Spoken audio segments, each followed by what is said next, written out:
something that's pretty exciting for me personally, and that is the second edition of one of my Miata books. For those who don't know, I have written a number of books on the Miata, Miata specifically, and this is something I've been working on for, I think I wrote my first one back in 2003. So it's fun to be able to share information with the world. It's fun to see these books get out there, and it's like launching a new little baby out there into the world when a new one comes along. So that's what we're going to be talking about today. Before I get into it, just a little note. If you are watching this live, make sure if you have any questions or any comments, throw them in the comments. I will do my best to get the information, to answer your questions, whatever it is, live. If you're watching this in the future, put your questions in the comments. We do read every single comment. We will answer any questions that we can in those comments. And of course, if you like this kind of content, make sure to like our channel, make sure to subscribe. You'll get notifications about upcoming videos, and heck, everybody wins. So, books. I wrote my first book about the Miata back in 2003. It was called Mazda Miata Performance Projects.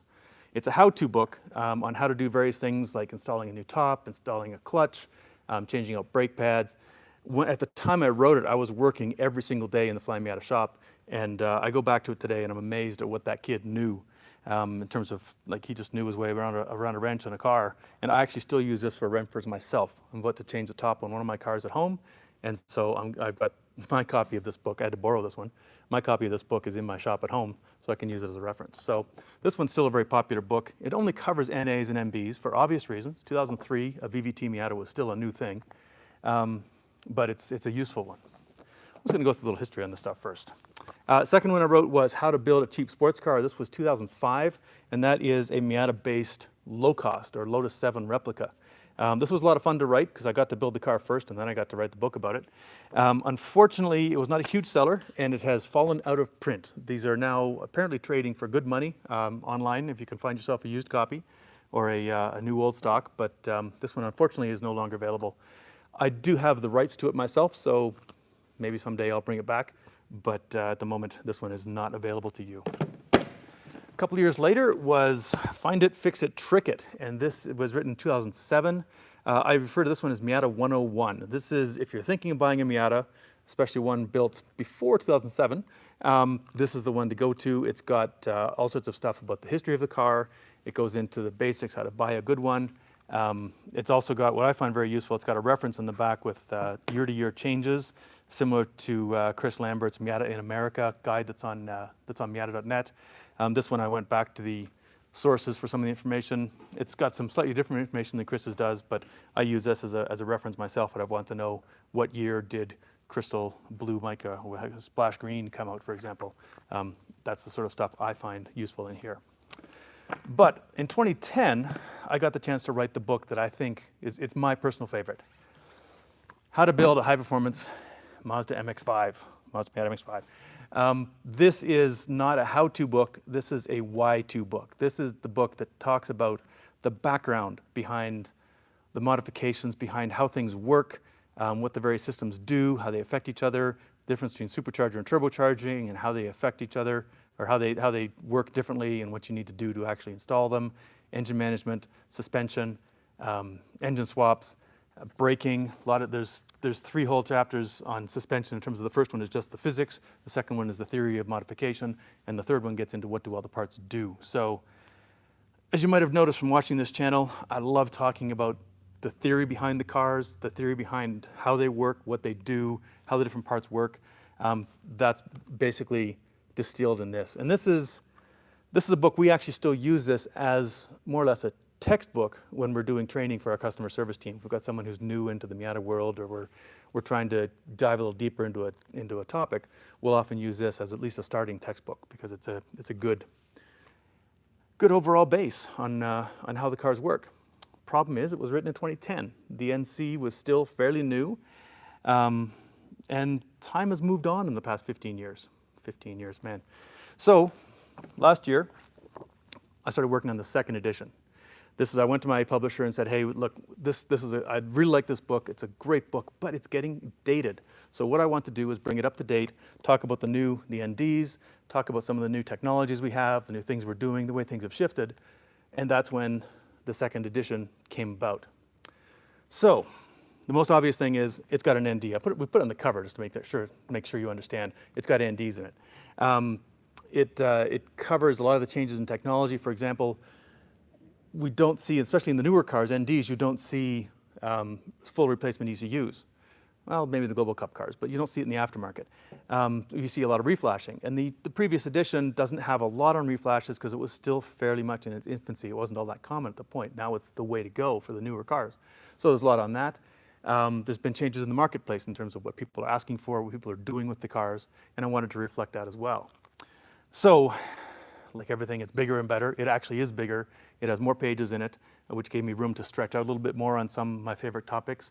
There's an entire new chapter on aero specifically because I think aerodynamics has come a long way in the last 15 years, and it's something that's accessible to everybody, even if you're in an emissions-constrained area.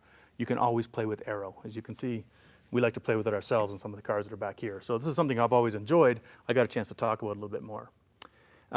It also talks a little bit more about swaps because that is an area that has changed quite a bit over the last 15 years. LS swaps were fairly new at the time. Now they're boring. So there's more on things like K-swaps, on the Rocketeer V6, for example, that's in here.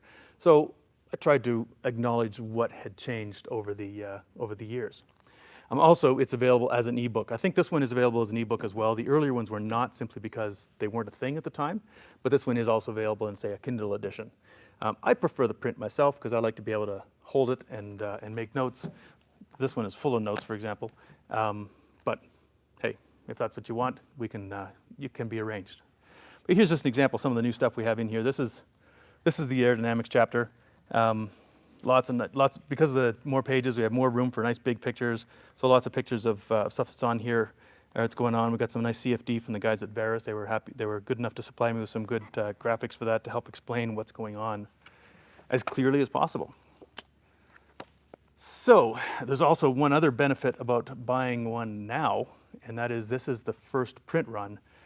When they're doing larger print runs, they are printed on an offset press, which is a more traditional way of printing. You get very good print quality out of it. It's cheaper per book, but it's more expensive to start up. Once the volumes start dropping, especially in a niche title like a Miata, they start doing print on demand, digital printing, which is great because it keeps the books in print, because it allows for a smaller production run, but unfortunately it means usually a lower print quality. The print quality on these, on the second edition that we have right now, is much better than the previous first edition, the final, the final few runs of the first edition. So the nice thing about this is very, very sharp images, much sharper print quality, higher paper quality. So I'm happy about that. Also, amazingly, in 15 years, the cover price has only gone up for $5. That's a pretty good deal as far as I'm concerned. So we had some questions about this. Do we have any new questions that popped up yet? Nope. One of the questions is, if I already have the first edition, do I need the second, and do I need them both? And the answer is you don't need them both. I mean, I've got them both because, hey, I wrote them all. But almost everything that's in the first edition is still in the second. The second edition is expanded. If you have the first and you're running, say, a first or second generation car, there's not a lot of new stuff in there that may apply to you. If you're interested in the aerodynamics of it, for example, definitely there's more exploration in there. If you're interested in engine management and you're running a Mega Squirt, something like that, that section didn't change that much because honestly, Mega Squirts haven't changed that much in 15 years, other than a few more capabilities, but the concepts haven't changed. So I think everyone should go out and buy the new one, personally. But if you do have this one and it is serving your needs already, maybe it's not something you need, unless you want a picture of me with more gray hair wrenching on a car than I had back in 2010. Anyway. Another question that we got is, which of these books is my favorite? And I have to say it is actually the How to Build, because this is the one that teaches people how to do things. It teaches people what they need to know to do things well, and honestly, which could apply to any car. It's Miata specific, but all the fundamentals, the physics of braking, the physics of suspension still apply. So I like this one because it teaches people what they need to know and doesn't just tell them how to do one thing. So personally, I'm a big fan of it. There's something funny going on in the comments over there because I can see all the guys chuckling in the background. We'll find out that later. One of the other questions is, do I plan on writing any more books? Say, how to build a Miata race car. Well, there's some race car stuff in this one. Writing a book is like taking on a second full-time job. I've got other stuff I like doing other than writing books. I have a couple publishers who are interested in doing things.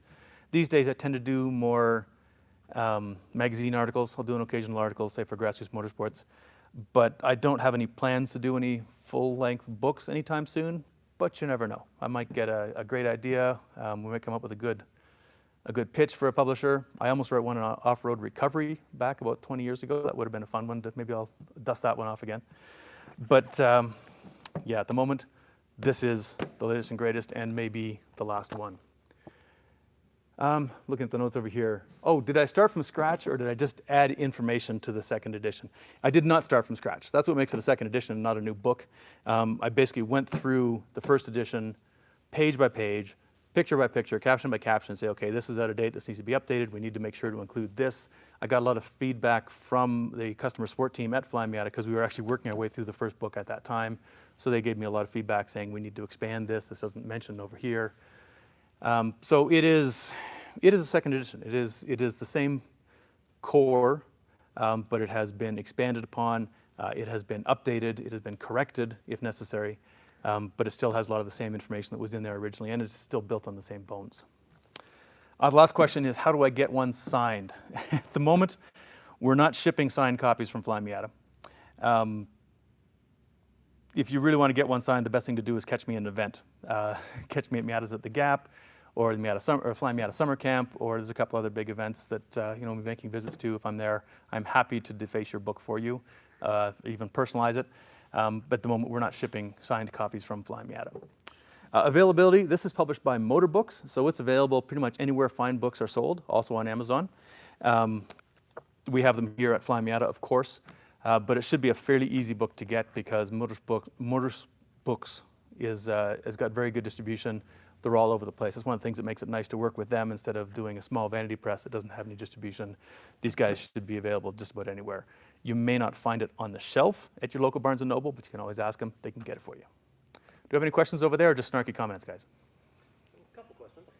I'm sure you can guess who this one's from. Does this new book explain the greatness of the 1.6? Does this new book explain the greatness of the 1.6? That would be Ethan, and Ethan just sold his 1.6, so I'm not sure Ethan's in a place to be saying anything about that.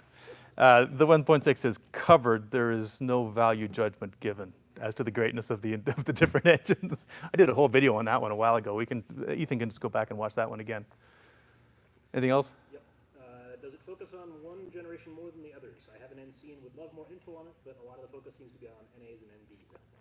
So the question is if it focuses on one generation more than the others.